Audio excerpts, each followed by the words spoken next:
This is Revathi. Video చూస్తున్న వారికి likes, కామెంట్స్‌తో support చేస్తున్న వారికి thank you so much. Last ఎపిసోడ్‌లో ప్రభావతి గారు చంద్రమౌళిని చూస్తుంది కదా! ఆ తర్వాత నుంచి స్టోరీ కంటిన్యూషన్. 'ఓ ప్రేమ ఓ పగ' ఎపిసోడ్ నంబర్ 221. రేయ్ చంద్రమౌళి! అంటూ ప్రభావతి గారు వాడి దగ్గరికి పరిగెడుతుంటే, అది చూసి శక్తి కంగారు పడుతూ, అమ్మా!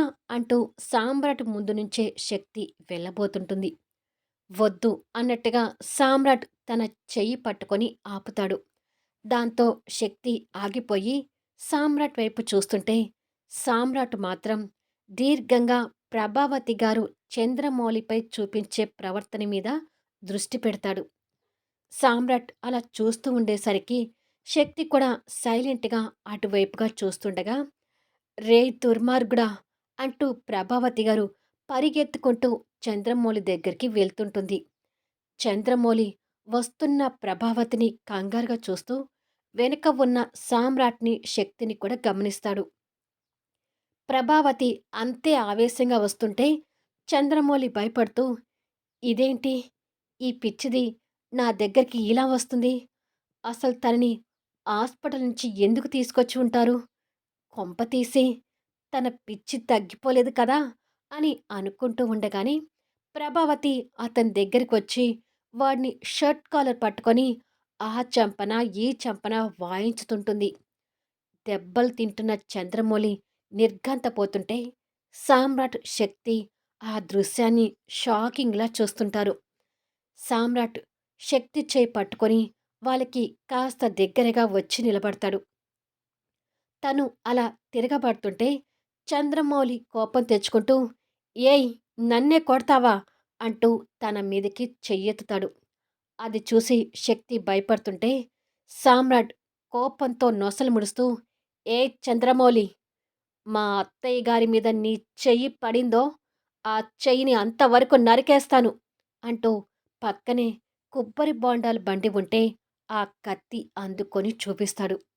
దాంతో చంద్రమౌళి భయంతో ఆగిపోయి చెయ్యి కిందికి దింపుతాడు. ఒరే రాక్షసుడా! నా జీవితంతో ఆడుకున్నావు కదరా! నా సంతోషాలని నాశనం చేశావు కదరా! నీలాంటి వాడు ఇంకా ఎందుకు బతికి ఉన్నాడ్రా? అంటూ ఆ క్షణం తన మైండ్ కాస్త నార్మల్ చెంది వాడిని ఆవేశంగా తిడుతుంటుంది. కానీ ఆ పరిస్థితిలో తనకి ఆ ఆవేశం కూడా మంచిది కాదు అన్నట్టు గుర్తుగా తనకి కళ్ళు బైర్లు కమ్ముతుంటాయి. ప్రభావతి వాడి మీద అలా ప్రవర్తించడం చూసి వాడి వెన్నులో వణుకు పుడుతుంటుంది. వాడి భయం కూడా సామ్రాట్ దీర్ఘంగా గమనిస్తూనే ఉంటాడు. "నువ్వు చావాలిరా! నువ్వు చావాలి!" అంటూ వాణ్ణి కొడుతూ ప్రభావతి గారు స్పృహ కోల్పోబోతుంటే, సామ్రాట్ చేతిలో ఉన్న కత్తి వదిలేసి శక్తితో కలిసి వచ్చి తనని పట్టుకుంటాడు. అప్పటికే ప్రభావతి గారు స్పృహ కోల్పోయి కళ్ళు మూసుకొని శక్తి భుజం మీద వాలిపోతే, శక్తి తల్లిని గట్టిగా పట్టుకొని నిలబడి చంద్రమౌళి వైపు షాకింగ్‌లా చూస్తుంటుంది.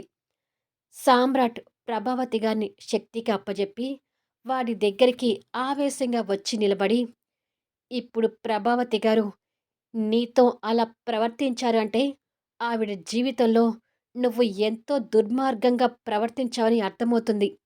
చెప్పు, అసలు ఆవిడని అంతలా ఇబ్బంది ఎందుకు పెట్టావు?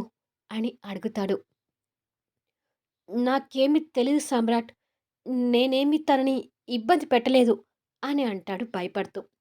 ఇబ్బంది పెట్టకపోతే ఎవ్వరిని చూసినా అంతలా రెస్పాండ్ కాని మనిషి కేవలం నిన్ను చూస్తూనే ఎందుకంత ఆవేశపడిపోయింది అని అడుగుతాడు.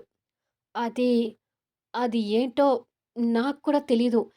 తనకి నా మీద అంత ఆవేశం ఎందుకు కలిగిందో నిజంగా నాకు తెలీదు సామ్రాట్ అంటూ తడబడుతూ చెప్తాడు. వాడి తడబాటులో అబద్ధాన్ని పసిగట్టిన సామ్రాట్ వాడి షర్ట్ కాలర్ పట్టుకొని, రేయ్! నువ్వు శక్తిని సరిగ్గా చూసుకోలేదంటే ఇక మా అత్తయ్య గారితో ఎలా ఉండి ఉంటావో నేను అర్థం చేసుకోలేననుకుంటున్నావా? ప్రభావతి గారి విషయంలో నువ్వు ఏదో దుర్మార్గంగా ప్రవర్తించావని ఇప్పుడు జరిగిన సంఘటన బట్టి అర్థమవుతుంది. నిజం చెప్పు. తనని ఎందుకు బాధపెట్టావు? అని అడుగుతాడు. నిజంగా నాకేమి తెలీదు సామ్రాట్ అంటూ వాడు భయంతో కంగారుగా చెప్తాడు. మరో పక్క ప్రభావతి గారు అలా ఆవేశపడిపోయి స్పృహ తప్పడం చూసి శక్తి కంగారు పడుతూ, ముందు అమ్మని హాస్పిటల్ తీసుకెళ్ళాలి సామ్రాట్. అమ్మకేమైనా అవుతుందేమోనని నాకు భయమేస్తుంది అని అంటుంది. సామ్రాట్ ప్రభావతి గారి పరిస్థితిని చూసి కాస్త తగ్గుతూ, చూడు చంద్రమౌళి, తన జీవితంలో నువ్వు చేసిన హాని ఏంటో ఇప్పుడు తను చెప్పే పరిస్థితిలో లేదు. కానీ ఏదో ఒకరోజు తను నార్మల్ అయి అన్ని విషయాలు బయటపెట్టిన రోజు తను అలా కావడానికి నువ్వు కారణమని తెలిస్తే నీకు మాత్రం మామూలుగా ఉండదు అంటూ హెచ్చరిస్తాడు. సామ్రాట్ మాటలకి వాడు భయంతో గుటకలు మింగుతుంటాడు. సామ్రాట్ వాడిని కోపంగా వెనక్కి తట్టి వెళ్ళిపోతుంటాడు. వాడు అక్కడ తట్టుకొని నిలబడి ముందుకు చూసేసరికి సామ్రాట్ శక్తి కలిసి ప్రభావతి గారిని కార్ దగ్గరికి తీసుకువెళ్తుంటారు. వీడు చూస్తూ ఉండగానే కారు రివర్స్ అయి వెనక్కి వెళ్తుంటుంది. అమ్మో! ఇప్పుడు ఈ ప్రభావతికి పిచ్చి వదిలిపోయి అన్ని విషయాలు చెప్తే ఇంకేమైనా ఉందా? సామ్రాట్ నిజంగానే నన్ను చంపేస్తాడు అని అనుకుంటాడు చంద్రమౌళి. కారు వెనుక సీట్లో తల్లిని పట్టుకొని కూర్చున్న శక్తి కన్నీళ్లు పెట్టుకుంటూ, త్వరగా పోనివి సామ్రాట్ అని అంటుంది. నువ్వు కంగారు పడకు శక్తి. అత్తయ్య గారిలో ఈ స్పందన రావటం మంచికేనేమో అని అంటూ ఫాస్ట్‌గా హాస్పిటల్ వైపుకి వెళ్తుంటాడు. కాసేపటికి అదే హాస్పిటల్‌లో డాక్టర్ ప్రభావతి గారిని చెక్ చేస్తుంటే, సామ్రాట్, శక్తి కంగారుగా ఆ రూమ్‌లో బయట వెయిట్ చేస్తుంటారు. డాక్టర్ తనకి కొన్ని టెస్టులు చేయించి, సిస్టంలో ఆ టెస్టులు చూస్తూ ఆమె ఆరోగ్య పరిస్థితిని గమనిస్తుంటాడు.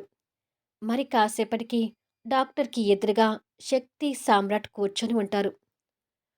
అతన్ని చూడగానే మా అత్తయ్య గారు కాస్త నార్మల్‌కొచ్చినట్టుగా ప్రవర్తించారు డాక్టర్. ఇప్పుడు మా అత్తయ్య గారు స్పృహలో నుంచి వస్తే మళ్ళీ అలా నార్మల్‌గా ఉంటుందా? అంటాడు అని అడుగుతాడు సామ్రాట్. లేదు సామ్రాట్. ఇప్పుడైతే ఆ అవకాశం కనిపించటం లేదు. ఎందుకంటే ఆవిడ ఆవేశంలో అలా రెస్పాండ్ అయింది. అలా కాకుండా తన మనసుకి ఏదైనా సంతోషం కలిగించే విషయాల్లో రెస్పాండ్ అయితే మాత్రం తనకు 100% నార్మల్ అయ్యే అవకాశం ఉంది అని చెప్తాడు డాక్టర్. సంతోషం కలిగించే విషయాలా? మా అమ్మ ఏ విషయంలో సంతోషంగా ఉంటుందో మాకేమీ తెలీదు కదా డాక్టర్ అంటుంది శక్తి బాధపడుతూ. వరీ కాకమ్మా! ఇప్పుడు ఆ వ్యక్తితో మీ అమ్మ ఇలా రెస్పాండ్ అవుతుందని మనం అసలు ఊహించలేదు. ఇది అనుకోని సంఘటన.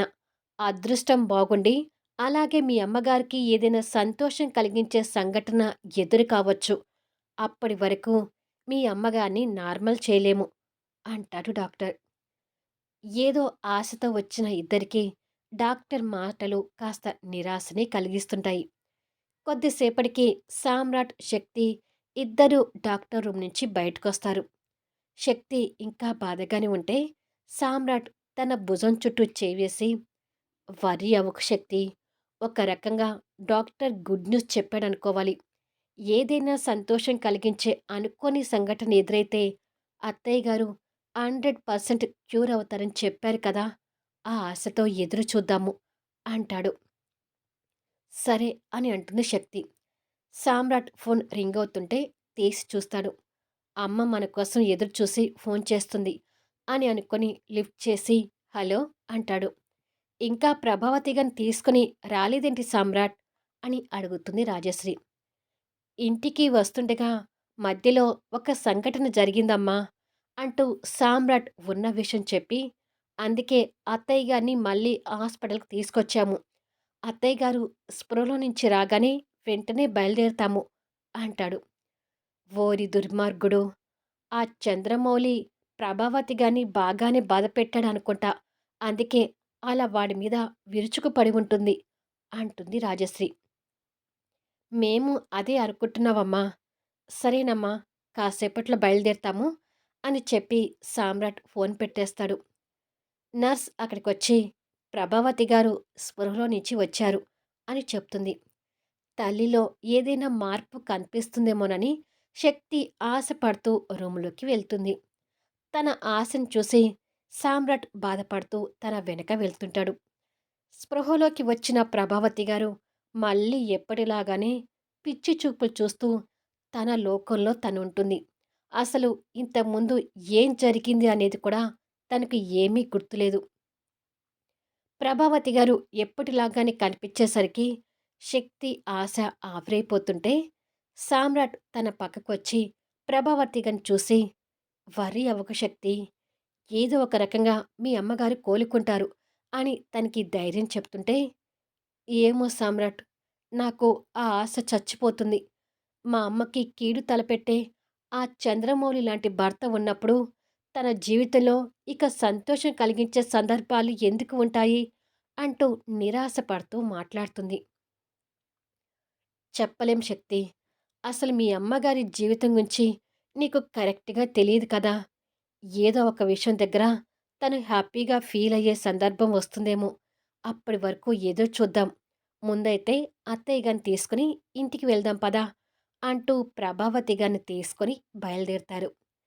కాసేపటికి కార్ ఇంటికి చేరుకుంటుంది. శక్తి ప్రభావతి గారిని పట్టుకొని కార్ దిగుతుంది. విక్రమాదిత్య గారు ఇంట్లో లేరు అన్నట్టుగా ఆ ఇంటి గేట్‌కి లాక్ వేసి, గేట్ ముందు సెక్యూరిటీ కనిపిస్తుంటాడు. కాసేపటికి ప్రభావతి గారిని తీసుకొని గుమ్మం దగ్గరికి చేరుకుంటారు.